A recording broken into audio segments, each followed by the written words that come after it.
Sorry, brother. You all ready? Yes. Whatever you time is okay. What's on 3 and 4 right now? Thank you very much. So today we're honored to swear in Jeanine Pirro, somebody I've known for a long time, which is an incredible person, incredible woman, as our new Interim United States Attorney for the District of Columbia. It's a big deal. And I'd like to congratulate Janine and her whole family. And we have Christine with us, and Alex, I know, is in a very, very important place right now. And the two children, but they're not children anymore. And I've heard that, Christine, you're doing unbelievably well and very successful at a great law firm. So it's great to have you with us. Thank you very much. Over 5 decades, Jeanine Pirro, known by millions as Judge Janine, has devoted her life to the pursuit of justice, the defense of freedom, and the fair, equal, and impartial rule of law. And that's what she's about. She was a great DA. I remember her very well. She was as good as anybody I've seen. She began a career in 1975 as an assistant district attorney in Westchester County, New York, where she prosecuted violent crimes.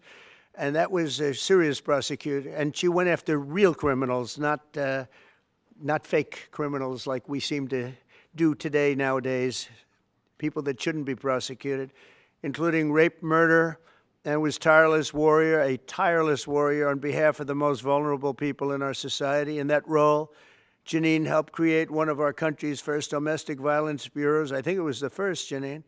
And as its chief, she revolutionized victim protection and bold, innovative policies like very few people even thought of. In 1990, Janine became the first female judge in Westchester County history. And following the year, and by the way, very distinguished, had an unbelievable, distinguished career. And in the following years, she presided over numerous complex criminal cases. The reason they were complex is that other judges were not able to understand them. They were called the complex cases. My sister had them too. They always used to give her the complex cases because other people didn't understand them, including high-stakes felony narcotics trials. Her outstanding judicial record earned her the honor of being named the #1 judge in 1990 by the Independent Fund for Modern Courts. That's nationwide. Outstanding judge. The following year, Judge Janine was elected Westchester County District Attorney, became the top prosecutor for a jurisdiction that included some of the largest suburbs in New York City, including Yonkers and White Plains. It's a big deal.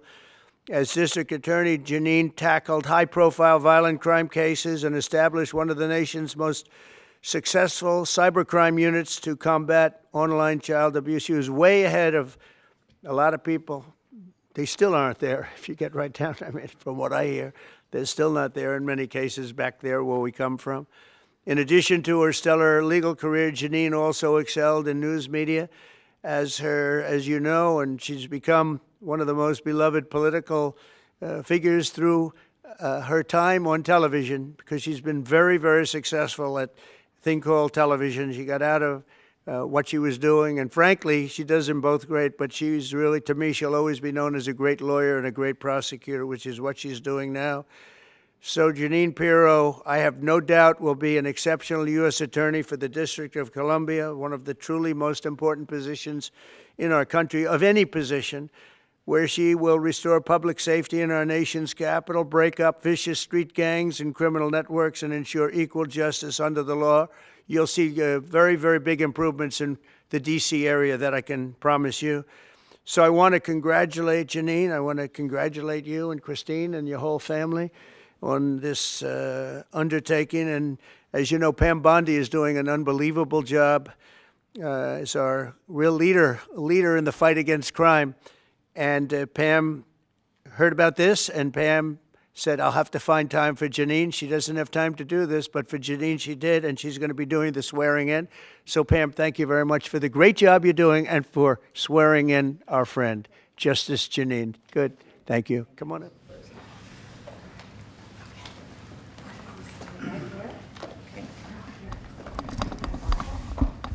Oh, you're there. There we go.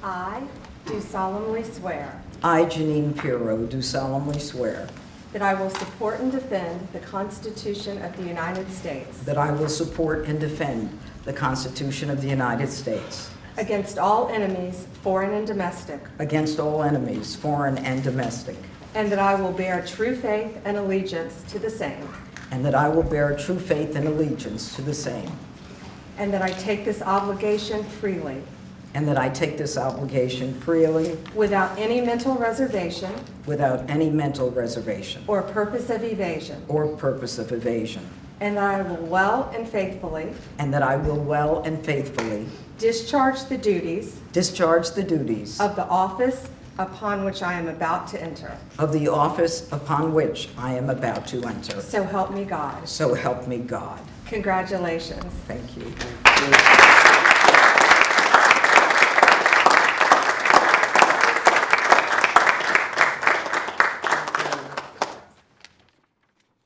Thank you, Mr. President, and thank you, Madam Attorney General, both my friends for many years.